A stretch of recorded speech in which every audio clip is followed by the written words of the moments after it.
Hola a todos y bienvenidos un día más a nuestro podcast para aprender español. Yo soy Ana. Y yo soy Pablo. Estamos encantados de estar aquí con vosotros para ayudaros a mejorar vuestro español con conversaciones reales y, esperamos, interesantes. Exacto, queremos que aprendáis de una forma natural y amena. Por cierto, recordad que podéis activar los subtítulos en vuestro idioma si os resulta un poco difícil seguir la conversación solo en español. La idea es que sea un reto, pero que también podáis apoyaros en esa herramienta si lo necesitáis. Muy bien dicho, Ana. Y bueno, entrando en materia, ¿de qué vamos a hablar hoy? Porque te noto un poco preocupada, ¿puede ser? Tienes cara de tener mil cosas en la cabeza. Me has pillado. Sí, la verdad es que estoy un poco agobiada. Y de eso va el tema de hoy precisamente. Vamos a hablar de cómo prepararse para un examen importante. Ah, un tema muy útil y, por lo que veo, muy relevante para ti ahora mismo. ¿Qué examen te tiene tan estresada? Pues me presento al examen de español de nivel avanzado, el DLC1, en un par de meses. Y aunque hablo español todos los días, un examen oficial siempre impone. Hay muchísimo temario, muchas partes diferentes y no sé ni por dónde empezar. Me siento superada. Te entiendo perfectamente. Esa sensación de tener una montaña de información delante es muy común. Se llama parálisis por análisis. Tienes tantas opciones y tanto que hacer que al final no haces nada. Pero no te preocupes, que todo se puede gestionar. Lo primero y más importante es no entrar en pánico. La clave está en la organización. Ya, eso dicen siempre, pero es más fácil decirlo que hacerlo. Abro los libros y veo la lista de temas de gramática, las pruebas de comprensión lectora, la expresión escrita, y mi cerebro hace cortocircuito. Sí, el cortocircuito cerebral es un síntoma clásico. Mira, vamos a desglosarlo. El primer paso es crear un plan de estudio. No pienses en estudiar para el C1. Piensa en hoy, de 5 a 6 de la tarde, voy a estudiar el subjuntivo en cláusulas relativas. ¿Ves la diferencia? Es mucho más específico, claro. Suena menos aterrador y más manejable. Exacto. Coge un calendario, el del móvil o uno de papel, lo que prefieras. Marca la fecha del examen. Luego, cuenta las semanas que tienes hasta entonces. Después, haz una lista de todos los temas o habilidades que tienes que preparar. Sé muy detallada. Vale, hasta ahí puedo llegar. Tengo la guía del examen con todos los contenidos. La lista sería enorme. Por ejemplo, solo en la parte de expresión escrita hay que saber escribir cartas formales, artículos de opinión, reclamaciones. Perfecto. Pues en tu plan pones lunes, semana 1, analizar ejemplos de cartas formales. Miércoles, semana 1, escribir mi primera carta formal. No intentes dominarlo todo en un día. Se trata de dar pequeños pasos constantes.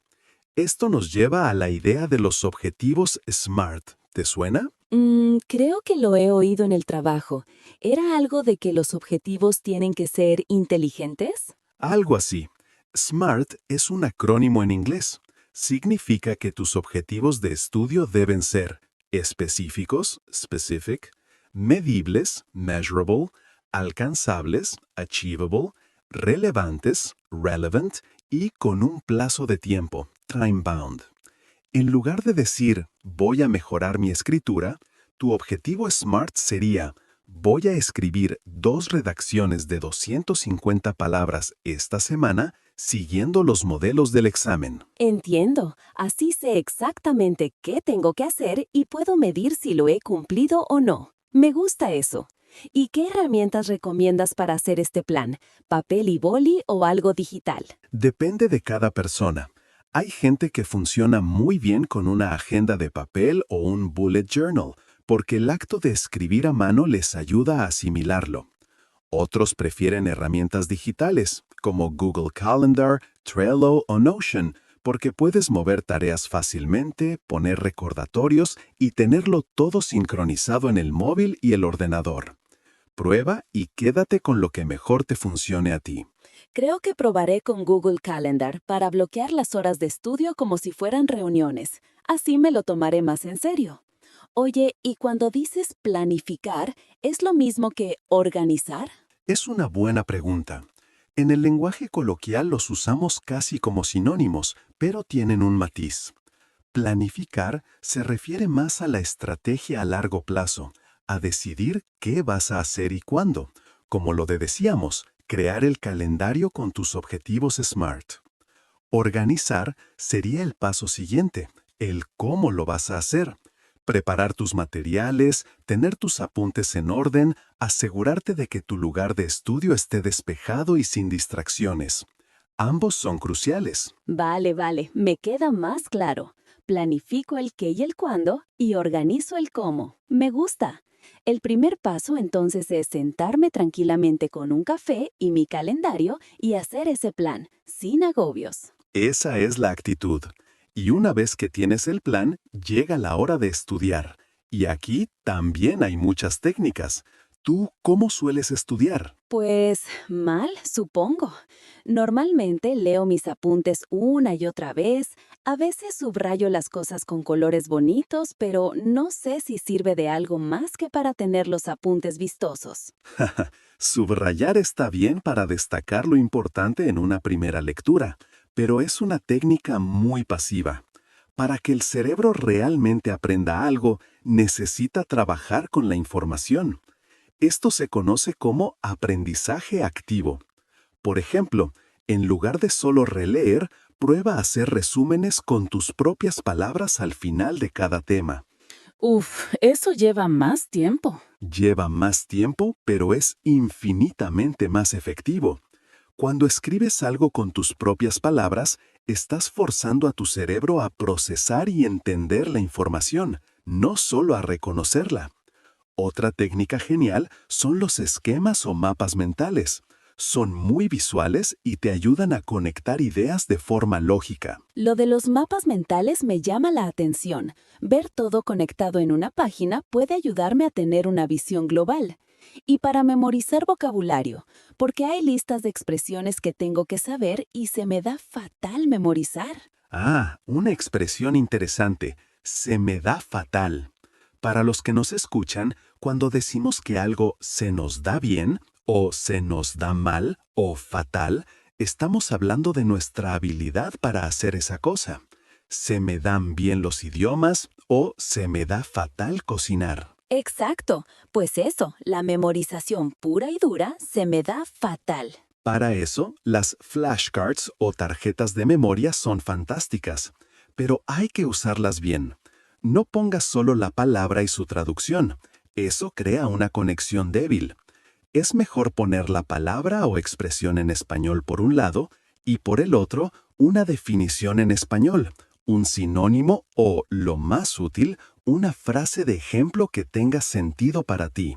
Ah, claro, así aprendo la palabra en contexto, mucho más útil. Exacto. Y para que sea aún más potente, puedes usar un sistema de repetición espaciado. Hay apps como Anki que te muestran las tarjetas justo antes de que las vayas a olvidar. Es un método basado en la ciencia de cómo funciona nuestra memoria. ¡Qué interesante! Lo de las apps me parece muy práctico, mucho más que llevar un taco de tarjetas a todas partes, y es un método activo, como decías. Sí, se basa en el Active Recall o recuerdo activo. La idea es forzarte a recordar la respuesta antes de darle la vuelta a la tarjeta. Es ese esfuerzo de recuperación lo que fortalece la memoria, no el simple hecho de ver la respuesta. Otro truco que parece una tontería, pero funciona. Intenta explicarle un tema a alguien, a un amigo, a tu familia, a tu planta, a quien sea. Me imagino a mí misma explicándole el subjuntivo a mi ficus. Pobre planta, la voy a estresar también. Pues hazlo. Es la llamada técnica Feynman. Si eres capaz de explicar un concepto gramatical complejo de forma sencilla, usando analogías y ejemplos, significa que de verdad lo has entendido. Si te atás o usas un lenguaje muy complicado, has encontrado un punto débil en tu conocimiento que necesitas repasar. Entiendo la idea. Al final se trata de no ser un simple receptor de información. Hay que ser protagonista del aprendizaje. Exacto. Hay que hincar los codos, pero de forma inteligente. Espera, para. Hincar los codos. Esa es una expresión que he oído mucho, pero nunca he estado segura de su significado exacto. ¿Qué es hincar? Hincar es como clavar o apoyar algo con fuerza, y codos son los elbows. Así que hincar los codos es una expresión idiomática que significa estudiar mucho, con gran esfuerzo y dedicación. La imagen es la de un estudiante inclinado sobre su escritorio con los codos apoyados en la mesa, concentrado durante horas. ¡Qué visual! Ahora lo entiendo perfectamente. Lo contrario sería empollar, ¿no? O al menos lo he oído en ese contexto. Buena observación. Empollar se usa a menudo de forma un poco despectiva. Significa estudiar mucho, sí, pero a menudo se asocia con memorizar sin comprender, sobre todo justo antes de un examen. Es lo que en inglés llaman cramming. Hincar los codos tiene una connotación más de esfuerzo constante y meritorio. Lo ideal es hincar los codos durante semanas, no empollar la noche de antes. Entendido. Pues sí, tendré que hincar los codos, pero de manera más productiva. Resúmenes, mapas mentales, tarjetas. Voy a probarlo todo. Y supongo que para un examen de idiomas, no todo es estudiar gramática en un libro. Por supuesto que no. Tienes que integrar el idioma en tu vida. Para la comprensión auditiva, escucha podcasts como este, noticias, series. Para la lectora, lee artículos online sobre temas que te interesen, no solo los textos del libro. Para la expresión oral, busca un compañero de intercambio online. Y para la escrita, empieza un pequeño diario en español. La práctica constante y variada es la clave. ¡Genial! Y ahora nos gustaría saber qué pensáis vosotros, los que nos estáis escuchando. ¿Qué técnicas usáis para estudiar? ¿Sois de resúmenes, de mapas mentales o tenéis algún truco secreto? Dejadnos un comentario y contadnos vuestros métodos. Nos encantará leerlos y seguro que ayudáis a otras personas. Sí, por favor, toda ayuda es bienvenida. Oye, Pablo, y hablando de hincar los codos, a veces creo que lo hago demasiado. Me puedo pasar 4 o 5 horas seguidas sentada estudiando y cuando me levanto me duele la cabeza y siento que no he rendido nada en la última hora. Error de principiante. Estás cayendo en la trampa de pensar que más horas equivalen a más aprendizaje. Y no siempre es así. El cerebro tiene una capacidad de atención limitada. Si no descansas, te quemas. ¿Te quemas? ¿Como burnout en inglés? Exactamente. Quemarse o estar quemado significa estar agotado física y mentalmente por un exceso de trabajo o estrés. Para evitarlo, es fundamental gestionar los descansos. ¿Has oído hablar de la técnica Pomodoro? Me suena, pero no sé bien en qué consiste. Es muy sencilla. Trabajas en bloques de tiempo concentrados, normalmente de 25 minutos, y después haces un descanso corto de 5 minutos. Durante esos 25 minutos, cero distracciones, móvil en silencio y lejos, nada de redes sociales. Y en los 5 minutos de descanso, te levantas, estiras las piernas, bebes agua, miras por la ventana, pero no mires el móvil. ¿Por qué insistes tanto en no mirar el móvil durante el descanso? Porque mirar redes sociales o responder mensajes no es un verdadero descanso para el cerebro. Sigues procesando información, cambiando de contexto rápidamente, y eso cansa. Un descanso real es algo que no requiere esfuerzo mental. Después de 4 pomodoros, haces un descanso más largo, de 15 o 20 minutos, donde ya sí podrías mirar el móvil un poco si quieres, aunque sigue siendo mejor dar un pequeño paseo. Oye, pues suena muy lógico. Te obliga a concentrarte al máximo por un periodo corto y luego te da una recompensa. Creo que eso me ayudaría a no sentir que estoy hasta arriba todo el tiempo. ¿Ves? Ya estás usando expresiones como una nativa. Hasta arriba es una forma coloquial de decir que estás muy ocupado, que tienes muchísimo trabajo o cosas que hacer. como si las tareas te llegaran hasta la cabeza. Pues así me siento yo, con el temario hasta arriba. Creo que aplicar esa técnica me ayudará a gestionar mejor mi energía, porque es verdad que a veces no levanto cabeza de los libros. Ahí tienes otra. No levantar cabeza. Significa estar tan ocupado o concentrado en algo que no tienes tiempo para descansar o distraerte. Todas estas expresiones describen muy bien la vida del estudiante. Totalmente. Así que planificar, usar técnicas activas y hacer descansos. Anotado. ¿Algún consejo más? ¿Qué hago la semana de antes o el día del examen? Muy importante esa etapa final. La semana de antes no es para aprender cosas nuevas, es para repasar y consolidar. Hacer simulacros de examen completos, cronometrando el tiempo, es fundamental. Intenta recrear las condiciones reales del examen lo máximo posible. Hazlo a la misma hora, en silencio, sin interrupciones. ¿Por qué es tan importante el simulacro? Por varias razones. Primero, te ayuda a gestionar el tiempo, que suele ser uno de los mayores problemas. Aprendes cuánto puedes tardar en cada parte. Segundo, reduce la ansiedad, porque el día del examen el formato ya te resultará familiar. Y tercero, te permite detectar tus últimos puntos débiles para darles un repaso final. Vale, haré al menos 2 o 3 simulacros completos esa última semana. ¿Y el día de antes? El día de antes del examen, prohibido estudiar intensivamente.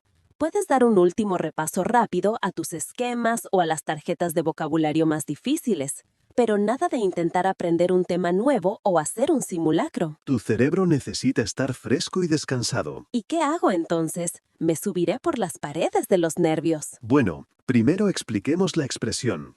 Quedarse en blanco es cuando, por los nervios, de repente no puedes recordar nada. Tu mente se vacía. Es una sensación horrible. Si te pasa, no entres en pánico, porque el pánico solo empeora el bloqueo. Cierra los ojos, respira hondo otra vez, bebe un poco de agua. Pasa a la siguiente pregunta, una que sepas seguro. Contestar algo fácil te devolverá la confianza y es muy probable que la información que habías bloqueado vuelva a aparecer. Uf, de verdad, Pablo. Esta conversación me ha ayudado muchísimo. Has conseguido que la montaña parezca un poco más pequeña y escalable. Siento que ahora tengo un mapa para empezar a subirla. De eso se trataba, Ana. No hay fórmulas mágicas, pero con un buen plan, constancia y cuidando también tu bienestar mental, puedes enfrentarte a cualquier examen. Y una última cosa. ¿Qué hacer después del examen? ¿A después? Y supongo que irme de fiesta. También, pero me refiero a justo al salir. Evita la tentación de hacer un análisis post-mortem con tus compañeros, preguntando ¿qué has puesto en la pregunta 5? Eso solo genera ansiedad y dudas. Lo hecho está. Confía en tu trabajo, celébralo y prémiate por todo el esfuerzo. Tienes razón. Me voy a prometer a mí misma que, al salir, me tomaré algo rico y no hablaré del examen en 24 horas. Estoy segurísima de que lo vas a hacer genial. Muchas gracias por los ánimos. Me siento mucho más preparada para empezar a hincar los codos de forma inteligente. Y espero que a todos los que nos escucháis también os hayan servido estos consejos. Seguro que sí. A modo de resumen, recordad los puntos clave. Primero, planificar y organizar el estudio en objetivos pequeños, específicos y realistas, usando un calendario. Segundo, usar técnicas de estudio activas como resúmenes, mapas mentales, explicar los temas en voz alta y usar flashcards con repetición espaciada. Tercero, no os olvidéis de descansar. Haced pausas cortas y efectivas y dormir lo suficiente. Y cuarto, preparad la fase final con simulacros, gestionad los nervios y confiad en todo el trabajo que habéis hecho. Un resumen perfecto. Pues con esto llegamos al final de nuestro episodio de hoy. Muchísimas gracias por habernos acompañado. Si os ha gustado el video y os ha parecido útil, no os olvidéis de darle a me gusta y de suscribiros al canal para no perderos los próximos. Vuestro apoyo significa mucho para nosotros. Y por supuesto, si tenéis cualquier duda, sugerencia o idea para futuros temas que os gustaría que tratásemos, dejádnosla en los comentarios. Nos encanta leeros y crear contenido que de verdad os ayude. Eso es todo por hoy. Mucha suerte con esos exámenes y hasta la próxima. ¡Adiós!